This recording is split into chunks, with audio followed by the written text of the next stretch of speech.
A los 15 años me arrojaron a la lluvia por una mentira que inventó mi hermano. Mi padre me gritó que no valía un lugar en su casa. No discutí, solo me marché, y 2 semanas después lo escuché jactarse frente a sus amigos, sin saber que mi madre estaba detrás, lista para descubrir toda su crueldad. Me llamo Aidan, y hasta ese momento creía entender lo que significaba pertenecer a un hogar. Creces pensando que puedes confiar en quienes te rodean, tu madre, tu padre, tus hermanos. Que, incluso si la vida no siempre es perfecta, el vínculo familiar pesa más. Que, cuando el mundo se vuelve complicado, al menos ellos están ahí. No era completamente ingenuo, pero tampoco estaba preparado para lo que ocurrió aquella noche ni para lo que vendría después. Desde afuera, cualquiera habría dicho que éramos una familia normal. Mi padre era una figura imponente, alto, ruidoso, lleno de opiniones y con una visión bastante estricta de cómo debían hacerse las cosas. Creía en la mano firme, aunque casi siempre el concepto de cariño quedaba fuera de la ecuación. Mi madre era lo opuesto, silenciosa, cuidadosa, siempre pendiente de que nada se desmoronara. Ella funcionaba como amortiguador entre mi padre y nosotros. Mi hermano mayor, Connor, tenía 17.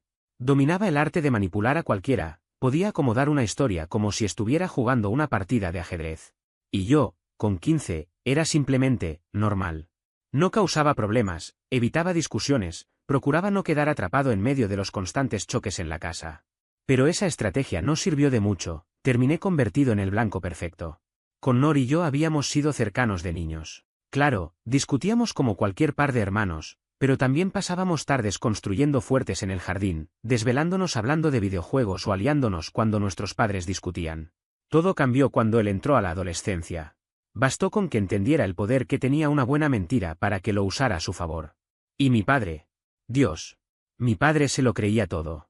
Connor podía soltar una historia absurda sin pestañear, y aún así se llevaba un elogio. Yo recibía sermones por cosas que ni siquiera sabía que habían pasado. Al principio eran pequeñas acusaciones, una lámpara rota, un cargador extraviado. Él decía, Aidan lo hizo, y se acababa la discusión. Nadie hacía preguntas, nadie comprobaba nada. Yo terminaba castigado mientras Connor sonreía de lado cuando nadie lo veía. Varias veces acudí a mamá, esperando que lo notara, pero su respuesta era siempre la misma. Sé el más maduro. Él es mayor, pero también está aprendiendo. Déjalo pasar, Aidan. No vale la pena. Pero sí valía la pena. Yo simplemente no tenía idea de cómo ganar aquella batalla. La tensión estalló a principios de octubre, justo cuando el clima empezaba a cambiar. Esa semana había sido pesada, papá estaba estresado por el trabajo, Connor actuaba extraño y mamá llevaba varios días llegando tarde del empleo. Todo se sentía como si una tormenta se estuviera formando sin que pudiéramos verla. Y entonces llegó el viernes. Regresé del colegio como cualquier día, dejé la mochila, tomé un refrigerio y me fui a mi habitación a practicar guitarra. Llevaba semanas obsesionado con una canción y por fin empezaba a salir bien. Por un rato me sentí en paz, como si el fin de semana pudiera ser tranquilo. Estaba a mitad del coro cuando escuché a mi padre gritar mi nombre desde la planta baja. No llamarme. Gritar. Ese tipo de tono que te revuelve el estómago al instante. Aidan, baja ahora mismo. Me quedé inmóvil. No había hecho nada. Repasé mentalmente cada pendiente, cada tarea. ¿Olvidé lavar los platos? ¿Había dejado algo fuera de lugar? Dejé la guitarra con cuidado y bajé con el corazón golpeándome el pecho. Papá estaba en la sala, brazos cruzados, la cara roja. Connor estaba sentado en el sofá, mirando el suelo, fingiendo una inocencia casi ensayada. Sobre la mesa había un portarretratos destrozado, con una foto familiar hecha pedazos. ¿Crees que soy estúpido? Soltó papá apenas crucé la puerta. Connor me contó todo. Rompiste esto y encima te burlaste cuando te pidió que lo ayudaras a limpiar. Me quedé helado. ¿Qué? No, yo. Ni se te ocurra mentirme, interrumpió, elevando la voz. Connor te vio tirando la mochila contra la mesa cuando llegaste. Después simplemente te marchaste. Miré a mi hermano, totalmente desconcertado. Eso no es verdad. Ni siquiera entré aquí, fui directo al dormitorio. Connor no levantó la vista. Solo siguió mirando el piso, mordiéndose el labio como si estuviera aguantando el llanto. Una actuación perfecta. Volví la mirada a mi padre, intentando no perder la calma. Juro que no fui yo. Claro que lo fuiste, insistió. Siempre tan descuidado, siempre queriendo llamar la atención. ¿Crees que esto es gracioso? ¿Romper cosas y mentir? No lo hice. Basta. A tu cuarto. Y no esperes salir en todo el fin de semana. Intenté protestar. Pero... He dicho que subas. Conocía muy bien esa mirada. Nada de lo que dijera importaría. Cuando mi padre tomaba una postura, quedaba grabada en piedra. Al mirar a Connor antes de irme, vi la casi imperceptible curvatura de una sonrisa. Esa noche me quedé sentado en la cama sin música ni distracciones. Solo yo y la idea creciente de que algo estaba roto. No el marco, algo mucho más profundo. ¿Por qué Connor hacía eso? ¿Qué ganaba con verme castigado? ¿Realmente lo disfrutaba? Dormí poco. Y el fin de semana fue un infierno. Cada vez que bajaba, recibía miradas frías o respuestas cortantes. Connor desfilaba como hijo ejemplar, ofreciendo ayuda, participando en todo, siendo el niño perfecto. Y papá, por supuesto, se tragaba la actuación completa. Empecé a sentirme ajeno dentro de mi propia casa. El lunes por la mañana descubrí la verdad. Tomaba mi mochila del pasillo cuando escuché a Connor en la cocina hablando por teléfono. No, estuvo facilísimo, decía, riéndose quedó. Solo le dije que Aidan lo rompió. Reaccionó como siempre. Mi corazón dio un vuelco. Me acerqué sin hacer ruido. Sí, bro. Ni lo dudó. Lo castigó todo el fin de semana. Y ni siquiera tuve que fingir que estaba molesto. Funcionó perfecto. Entré en el marco de la puerta. Connor se sobresaltó, casi dejando caer el teléfono. Nuestros ojos se encontraron. Hubo un momento de silencio total. No hizo falta decir nada. No había explicación, ni justificación. Solo quedó la verdad flotando entre los dos. No sé qué pasó por mi mente en ese momento, pero cuando vi cómo sonreía y se encogía de hombros como si nada importara, simplemente di media vuelta y me fui. No dije una palabra. No grité, no golpeé nada, no lloré. Solo salí por la puerta principal y seguí caminando sin mirar atrás. No tenía idea de hacia dónde iba, y tampoco me importaba. Sentía el pecho vacío, la garganta apretada, y solo sabía que no podía permanecer ni un segundo más dentro de esa casa. Llovía sin descanso. Era ese tipo de lluvia fría y persistente que se cuela entre la ropa y te deja temblando hasta los huesos. No llevaba abrigo, ni siquiera había tomado mi teléfono. Estaba a unas 3 cuadras cuando escuché que alguien gritaba mi nombre. Aidan. Me giré y ahí estaba mi padre, bajo un paraguas, con el rostro desfigurado por la ira. ¿Qué demonios crees que estás haciendo? Soltó de inmediato. No respondí. ¿Te vas a largar así como si fueras un mocoso dramático? Regresa a la casa. No, murmuré, apenas audible. ¿Qué dijiste? Lo miré directamente. No voy a volver. Me observó como si hubiese dicho la mayor estupidez del mundo. Su expresión cambió a una mueca dura, contenida. Si vas a comportarte así, entonces no eres bienvenido en mi casa. No discutí. Solo asentí, me di media vuelta y seguí caminando. No sé si regresó a casa o si se quedó allí un rato, yo lo único que hice fue avanzar. Regresé 2 semanas después. No porque hubiera perdonado algo, sino porque me quedaban pocas opciones. Había estado quedándome con la familia de Logan, durmiendo en un sofá desplegable en su sótano. Sus padres eran amables, pero yo sabía que no podía quedarme ahí para siempre. Necesitaba mi ropa, mis libros del colegio, quizá una especie de cierre, aunque no quería admitirlo. Cuando crucé la puerta de mi casa, parecía como si todo hubiera quedado congelado en el tiempo. Connor estaba tirado en el sofá, comiendo patatas fritas mientras jugaba videojuegos. En la cocina, mi padre se reía con unos compañeros del taller mecánico.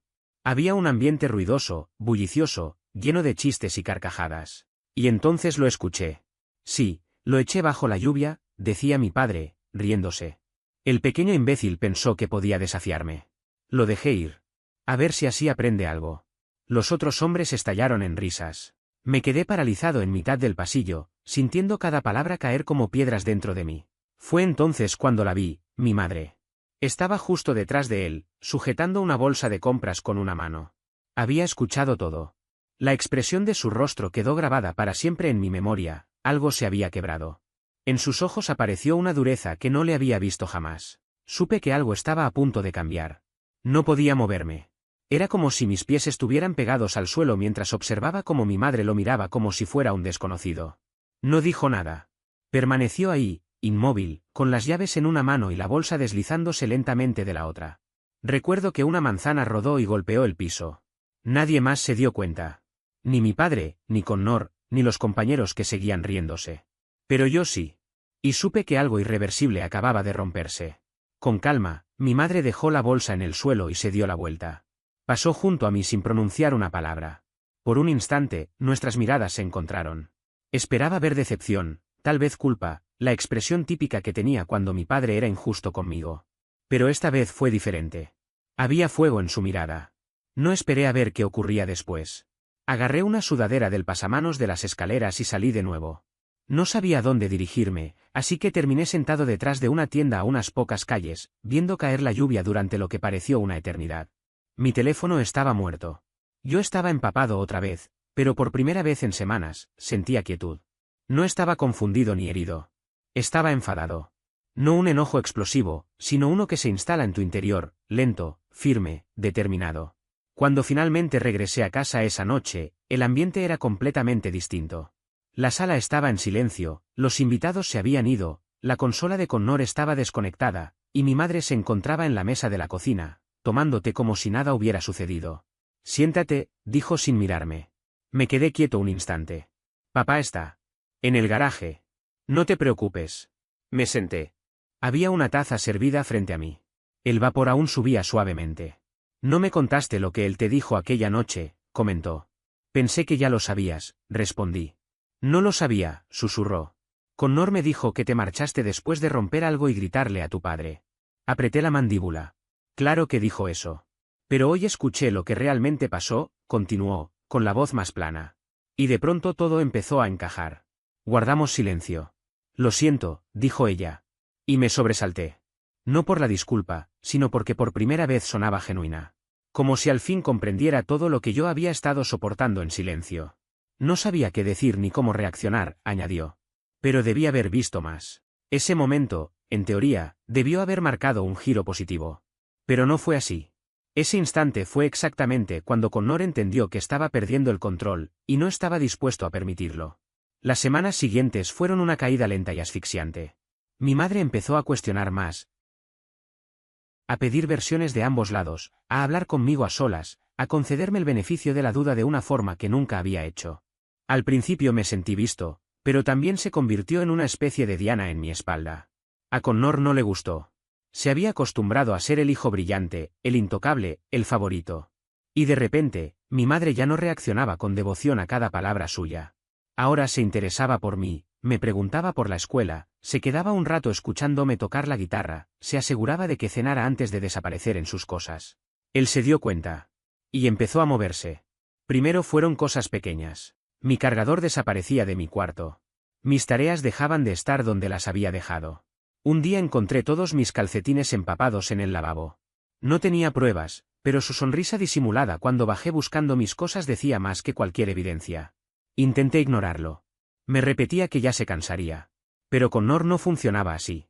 Si no podía ser admirado, prefería infundir miedo. Si no podía manipular la historia, la destruiría. Una tarde, regresé del colegio y encontré a mi padre caminando de un lado a otro en la sala, con una expresión desquiciada. Connor estaba sentado en las escaleras, inclinado hacia adelante como si estuviera devastado. ¿Dónde está? Soltó mi padre en cuanto me vio. ¿Dónde está qué? No te hagas el idiota. Los $200 que estaban en mi cajón. Desaparecieron. Sentí un golpe en el estómago. No porque yo los hubiera tomado, sino porque sabía exactamente la dirección que tomaría esa conversación. No agarré nada, dije. ¿Para qué lo haría? Connor te vio entrar en nuestra habitación ayer, respondió él, como si fuera una prueba irrefutable. Estaba buscando a mamá. No me mientas. Miré a Connor, que incluso tuvo la desfachatez de fingir tristeza. Nunca pensé demasiado en el tema hasta aquella tarde en la que todo cambió de dirección. Estaba en mi habitación, intentando adelantar un trabajo de la escuela, cuando escuché la voz de Connor filtrándose desde el pasillo. Hablaba por teléfono, con ese tono arrogante que solo usaba cuando quería llamar la atención. No le di importancia al principio, pero entonces lo escuché presumir, casi gritando, que tenía dinero guardado para comprarse un amplificador nuevo. Un amplificador de los caros. Sentí como la garganta se me secaba de golpe, como si alguien hubiese apagado un interruptor dentro de mí. Mi primera reacción fue la incredulidad absoluta. ¿Qué? ¿Cómo que tenía dinero guardado? Yo era el único que había estado trabajando para comprar uno. Él no tenía empleo, no tenía ahorros, no tenía nada. Antes siquiera de poder ordenar mis pensamientos, escuché un portazo fuerte en la planta baja. Papá explotó. Su voz subió por toda la casa como una oleada, golpeando las paredes hasta llegar a mi habitación.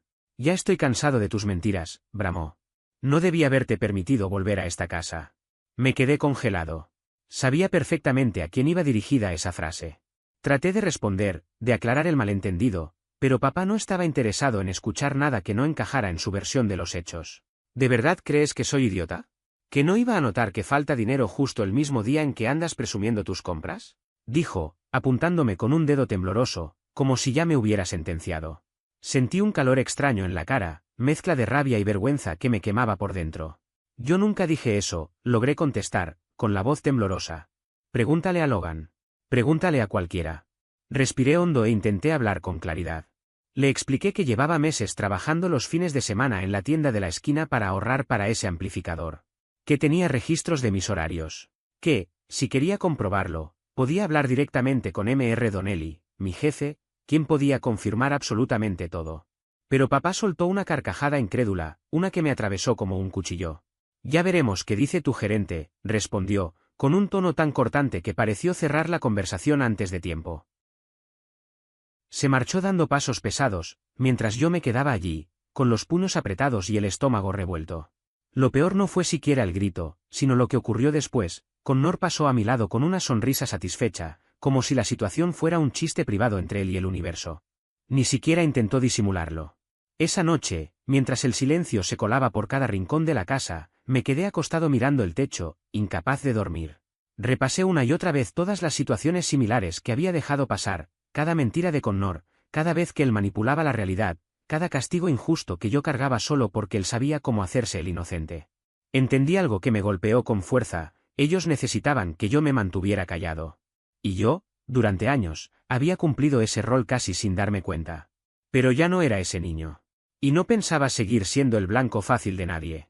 Al día siguiente, con sueño acumulado y un nudo que me oprimía el pecho, pedí hablar con la orientadora escolar. Le conté todo, lo del dinero, los incidentes de meses atrás, el patrón que se repetía una y otra vez. Ella escuchó en silencio, tomó notas, preguntó detalles, asintió en momentos clave. Era la primera vez que alguien me daba espacio para hablar sin interrumpirme, sin minimizar lo que decía. No sabía si aquello serviría de algo, pero decirlo en voz alta fue como aflojar una cuerda que llevaba demasiado tiempo tensada.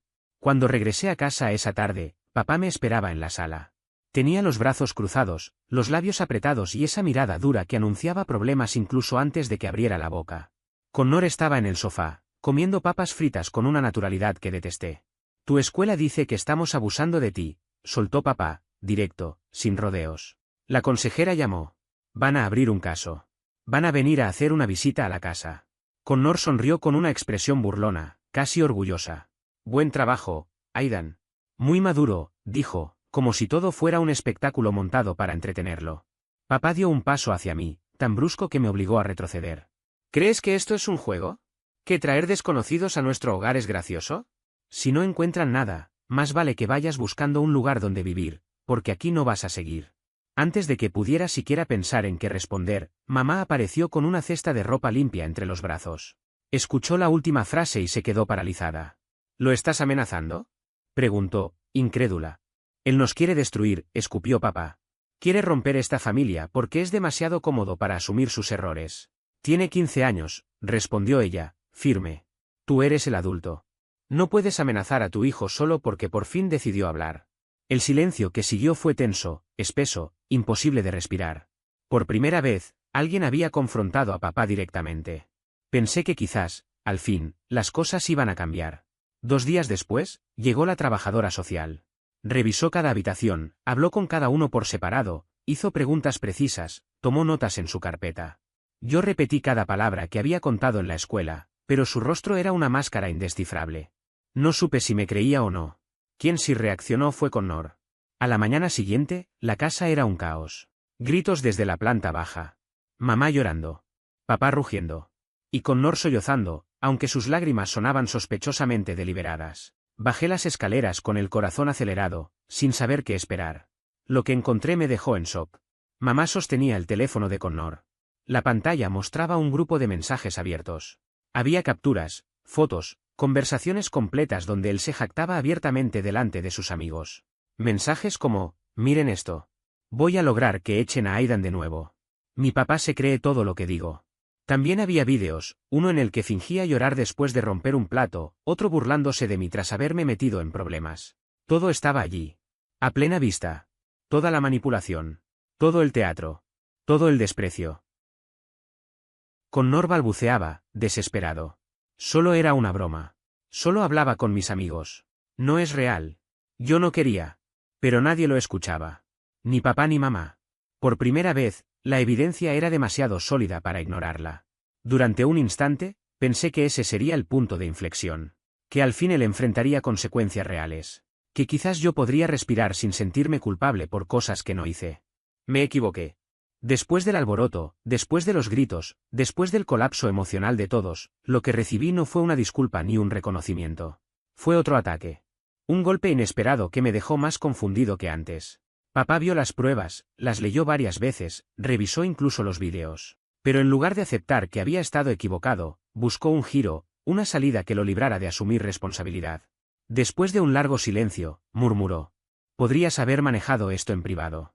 Me quedé paralizado. ¿Qué? Pregunté, incapaz de procesarlo. No tenías por qué humillar a tu hermano, dijo. Revisar su teléfono, exponerlo delante de todos. ¿Quién te crees que eres para hacer eso? Yo no revisé nada, respondí, con la voz quebrándose. Fue mamá. Y además, ¿de qué hablas? Él mismo lo confesó. Me hizo todo eso a propósito. Papá apretó la mandíbula. Es un niño. Está aprendiendo. Deberías haber venido a mí como un hombre, no correr a la escuela llorando. Sentí como algo se rompía dentro de mí. Ahí estaba, desnudo, el mismo muro de siempre. No importaba la evidencia, ni los mensajes, ni los vídeos, ni la confesión. Papá no quería verdad, quería control. Y para él, el simple hecho de que yo hablara era una traición imperdonable. Mamá intentó defenderme un poco más, pero se la notaba distinta. Esa mañana había estado firme, indignada. Pero para la hora de la cena ya estaba retraída, agotada, con la mirada perdida. Como si algo se hubiese apagado dentro de ella. Cuando le pregunté si estaba bien, solo me miró con una mezcla de cansancio, preocupación y derrota. Una expresión que decía más que cualquier palabra. Y fue en ese momento, viendo su rostro, cuando entendí de verdad que estaba solo. Estoy tratando de mantener unida a esta familia, Aidan, susurró mi madre con la voz apenas audible. No tienes idea de lo difícil que es. La escuché, claro que sí, pero también entendí algo que me costó aceptar, ya no me correspondía a mí sostener lo que otros habían roto. Después de aquel día, todo empeoró, pero no de la manera habitual. No hubo gritos ni portazos. Fue el silencio el que se volvió insoportable. Un silencio frío, medido, punzante. Connor empezó a comportarse como si yo fuera aire, pasaba a mi lado sin mirarme. Mi padre apenas murmuraba una ajá cuando era estrictamente necesario. Mi madre hablaba lo mínimo. No quedaban reproches ni discusiones, solo una especie de vacío que dolía más que cualquier insulto. Era como si hubiera muerto y a nadie le interesara siquiera fingir un duelo. La visita domiciliaria con la trabajadora social terminó en nada. No hay suficiente evidencia para intervenir formalmente, fue su conclusión. La negligencia emocional, dijo, era complicada de probar. Vigilen la situación, le recomendó a mi orientadora. Avísenos si algo escala. Así que dejé de esperar ayuda. Y dejé de pedirla. Toqué fondo una semana después, un jueves. Me quedé más tiempo en la escuela ayudando al profesor de banda a organizar los atriles, aunque en realidad solo estaba posponiendo volver a casa. Cuando por fin llegué, la puerta principal estaba cerrada con llave. No había una nota, ni un mensaje, ni nada. Golpeé. Connor abrió. Se quedó mirándome a través del vidrio durante unos segundos, y luego, con toda calma, volvió a cerrar la puerta. Me quedé en el porche alrededor de 20 minutos, esperando algún movimiento, convencido de que mi madre aparecería para decir que fue un descuido y que alguien olvidó que yo no tenía llave. Nadie vino.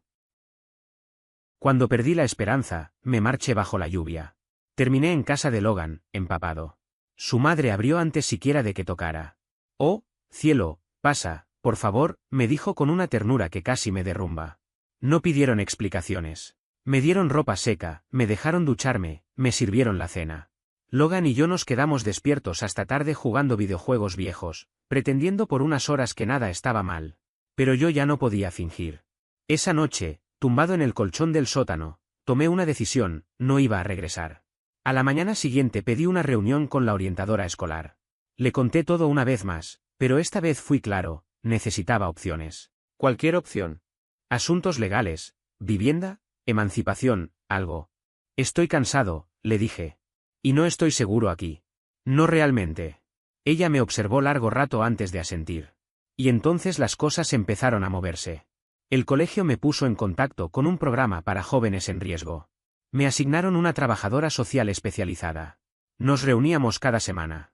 Escuchaba, de verdad escuchaba, y por primera vez sentí que mi historia tenía peso. Con su ayuda, solicité un programa de vivienda para menores provenientes de hogares inestables. No fue fácil, entrevistas, formularios, inspecciones. Pero los padres de Logan hablaron por mí. El profesor de banda también.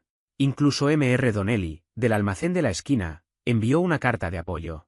Personas que jamás imaginé se pusieron de mi lado. Finalmente me asignaron un lugar en un hogar grupal a 2 pueblos de distancia. No era una maravilla, 3 chicos por habitación, baños compartidos, tareas obligatorias, pero era seguro. Y por primera vez en meses, respiré sin sentirme observado. Poco a poco empecé a reconstruir mi vida. Conseguí un trabajo a medio tiempo en una tienda de música cerca del hogar. El gerente, un tipo hosco llamado Patrick, descubrió que podía afinar guitarras sin necesidad de afinador. Me dejó ayudar con reparaciones y me pagaba en efectivo hasta que se completó el papeleo. Guardé cada centavo. También me inscribí en terapia. Al principio no quería, siempre pensé que hablar de mis emociones solo empeoraría las cosas. Pero la terapeuta, Megan, tenía una habilidad extraña para hacerte sentir entero, no defectuoso.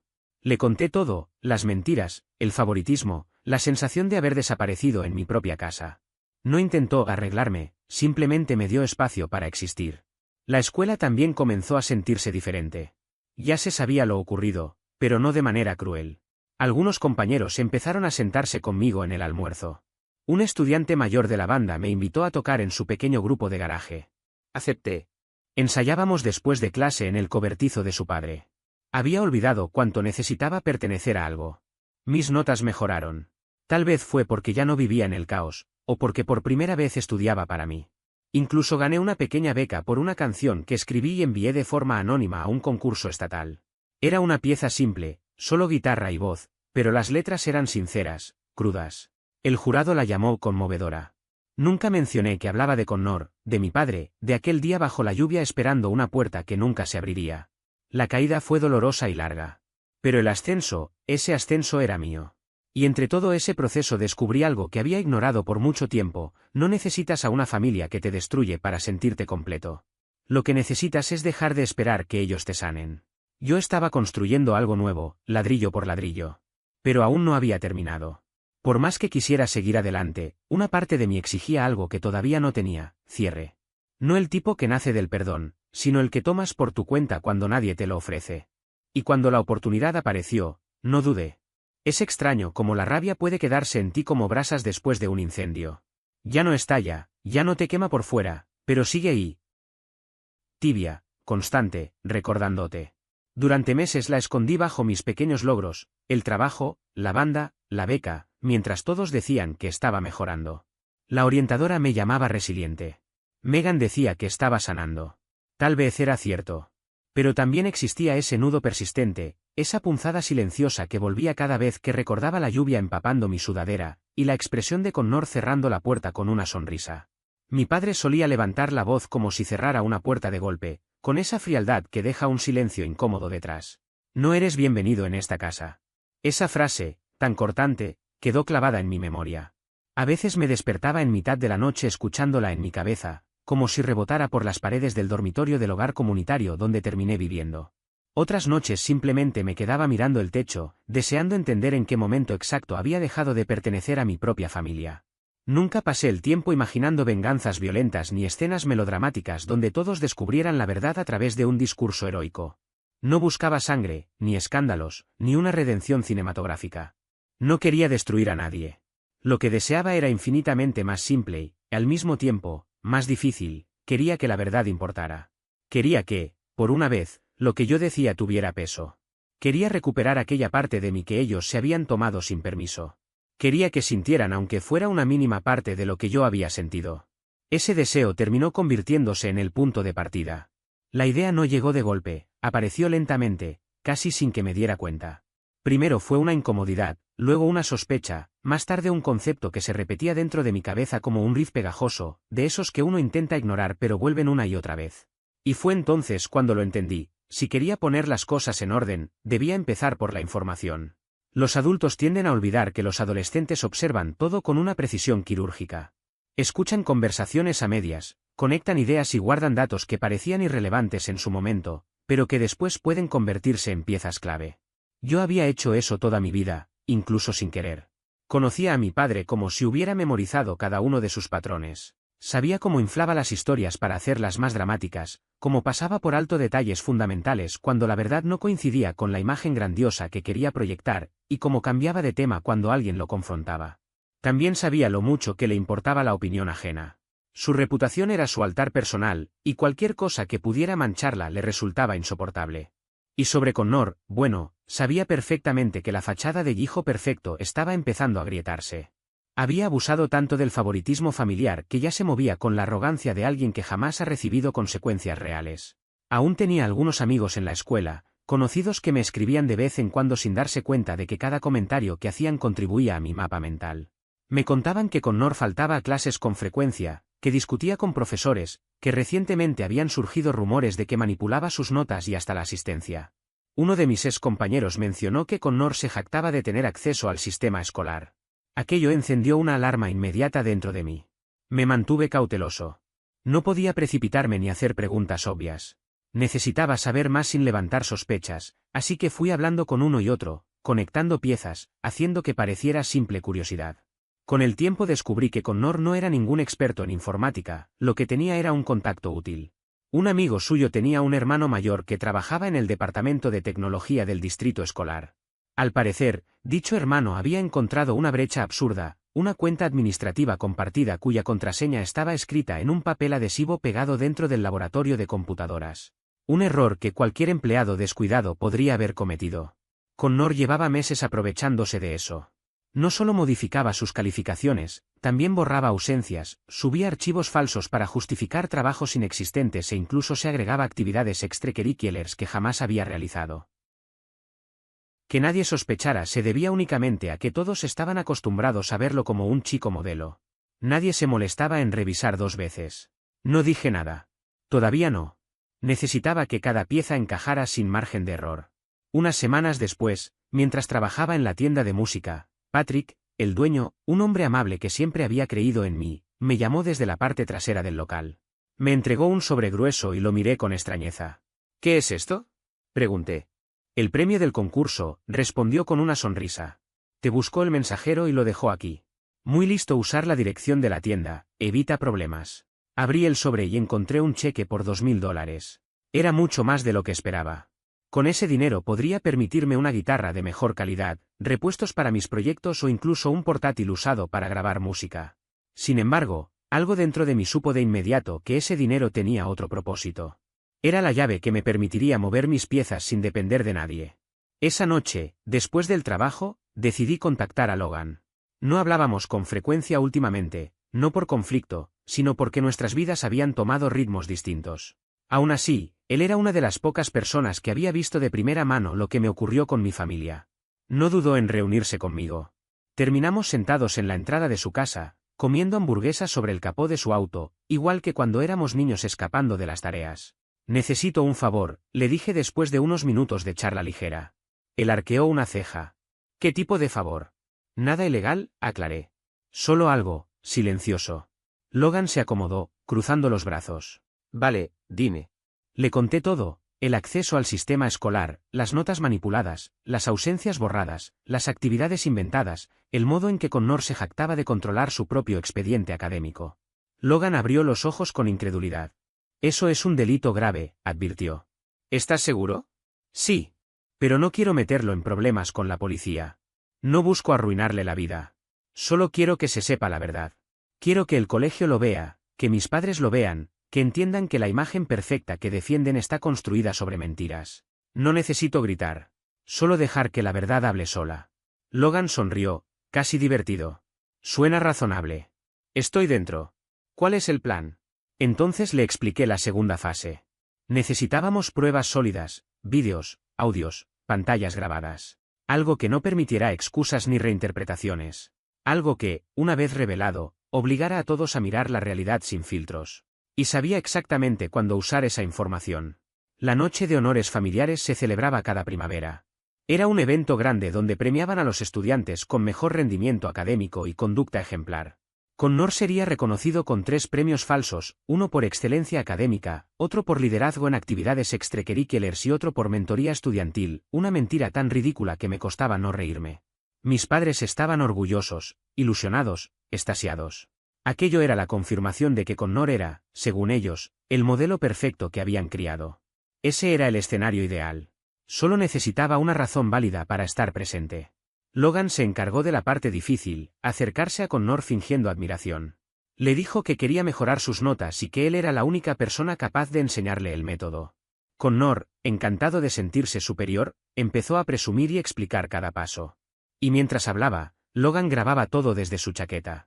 Obtuvimos confesiones completas, nombres de usuario, contraseñas, capturas, pantallas mostrando cómo editaba registros escolares, incluso un vídeo donde agregaba una actividad de voluntariado completamente inventada. Mientras eso ocurría, yo contacté a la organización del concurso musical. Les expliqué que deseaba donar de manera anónima parte del premio para futuros jóvenes de hogares comunitarios. La reacción fue inmediata, me dijeron que querían reconocerme públicamente y me invitaron a la ceremonia. Aquello me dio un asiento en primera fila para ejecutar mi plan. Llegó el día. Me puse un saco prestado, nada especial, pero suficiente para no llamar la atención.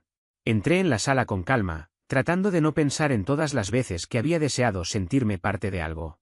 Observé a mis padres conversando con algunos profesores. Mi madre fue la primera en verme. Pasó de la sorpresa al desconcierto, y luego a una expresión que casi parecía remordimiento. Aidan, no sabía que vendrías, murmuró, casi en voz baja. Me invitaron, respondí con serenidad. Es por un reconocimiento del concurso. Connor, que segundos antes reía con un grupo de compañeros, se quedó rígido al verme. ¿Qué haces aquí?, espetó, como si yo estuviera irrumpiendo en su reino. Solo vine a apoyar a la familia, respondí. Esta noche se supone que es especial para todos, ¿no?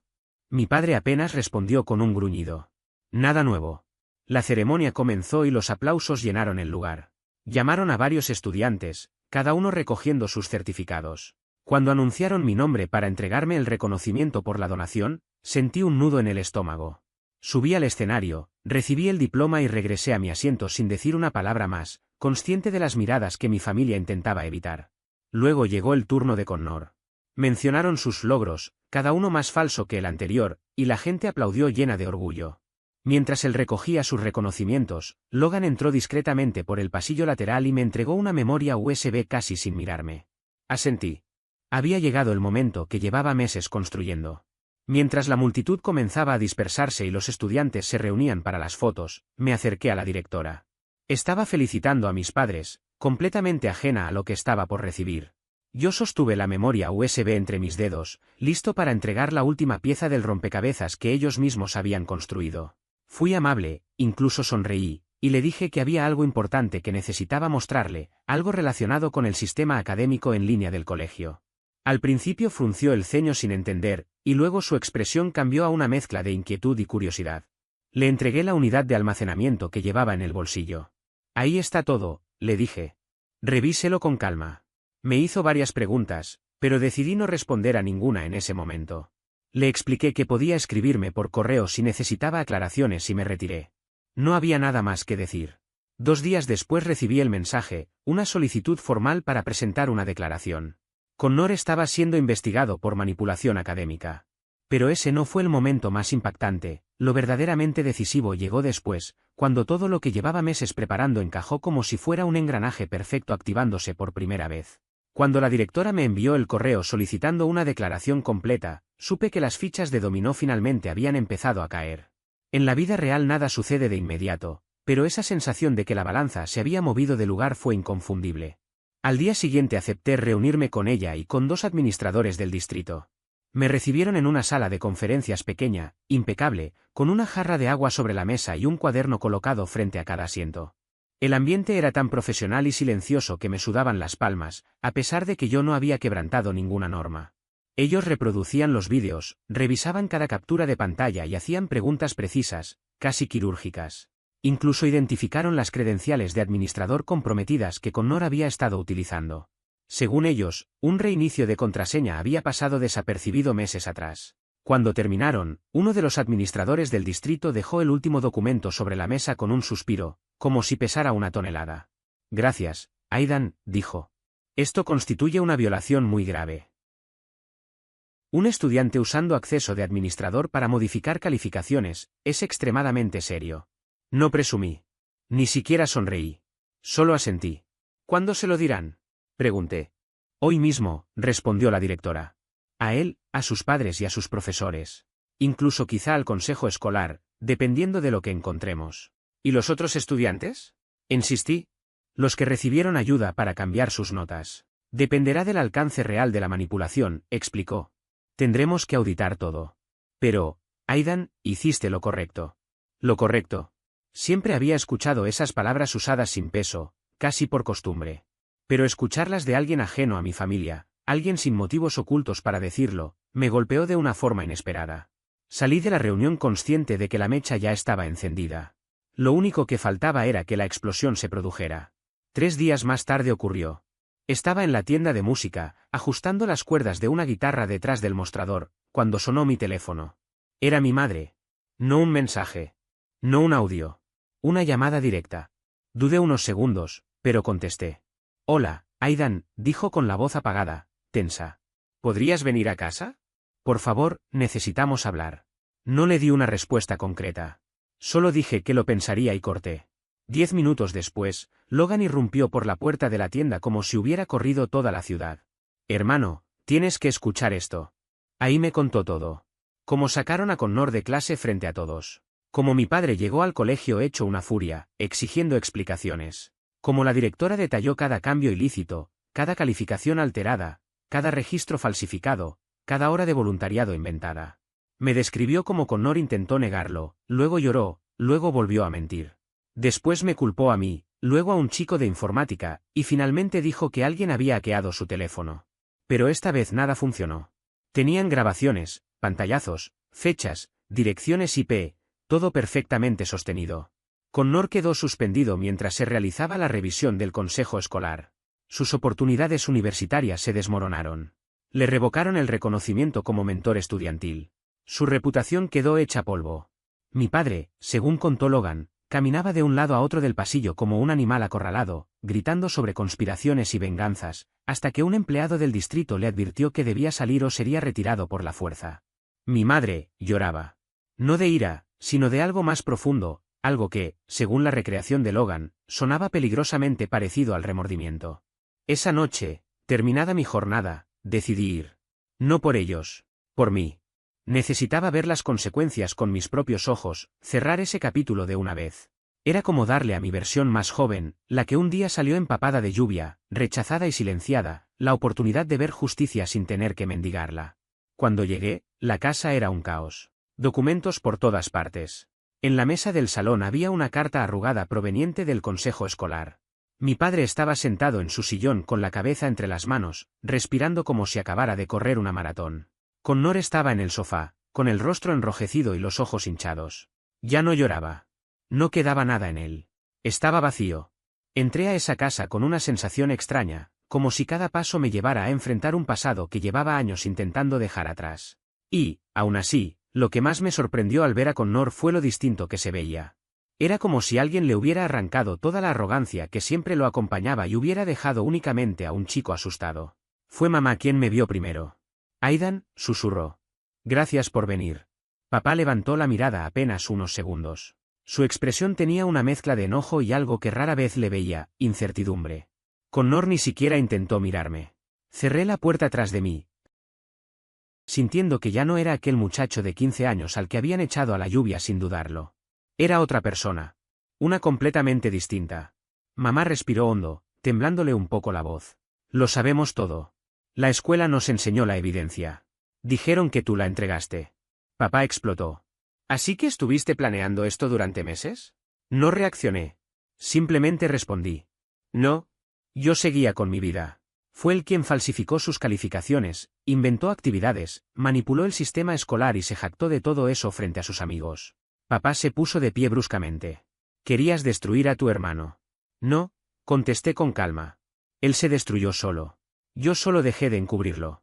Fue entonces cuando Connor levantó la mirada por fin. Tenía los ojos rojos, la mandíbula tensa. Tú me tendiste una trampa, murmuró. No, le respondí. Tú me tendiste trampas a mí durante años. Yo solo conté la verdad a gente que sí quiso escuchar. El silencio que siguió fue tan profundo que alcancé a escuchar el zumbido del refrigerador en la cocina. Mamá se limpió el rostro con la mano. Aidan, ¿por qué no viniste con nosotros? ¿Por qué no nos diste la oportunidad de arreglarlo? Solté una risa suave, no por diversión, sino por incredulidad. Lo intenté durante años. Les hablé de las mentiras pequeñas, del favoritismo, de lo que pasaba. Siempre me dijeron que debía ser el que da el ejemplo. Que no causara problemas. Y aún así, vieron cómo papá me echó bajo la lluvia por algo que él mismo inventó.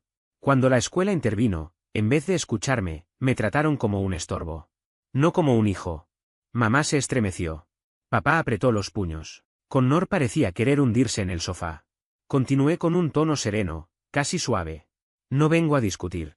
Tampoco quiero verlos derrumbarse. Estoy aquí para decirles algo una sola vez, sin interrupciones. Tomé aire. Estoy cansado. Se acabó. Papá bufó, incrédulo. ¿Qué se supone que significa eso? Significa que ustedes ya no tienen poder sobre mí. Estoy construyendo mi vida, con mi trabajo, mi propio espacio y personas que sí me apoyan. No vine a arreglar nada. Vine a cerrar la puerta que ustedes me cerraron cuando tenía 15 años. Mamá dio un paso hacia mí. ¿Entonces eso es todo? ¿Te perdemos? La miré con sinceridad. Me perdieron la noche en que supliqué entrar y nadie abrió la puerta. Negué suavemente. Esta noche no se trata de perder, sino de entender. Connor volvió a hablar con un hilo de voz. Aidan, lo siento. Lo observé detenidamente. Tal vez decía la verdad o tal vez no. Pero ya no importaba. Yo ya no era el chico que necesitaba su arrepentimiento. Ojalá aprendas algo de todo esto, le dije. No por haberte descubierto, sino por haber sentido por primera vez las consecuencias que me hiciste cargar durante años. Él apartó la mirada.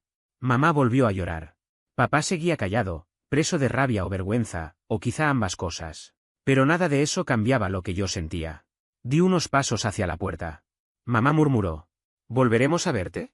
Tal vez, respondí con honestidad. Pero no así.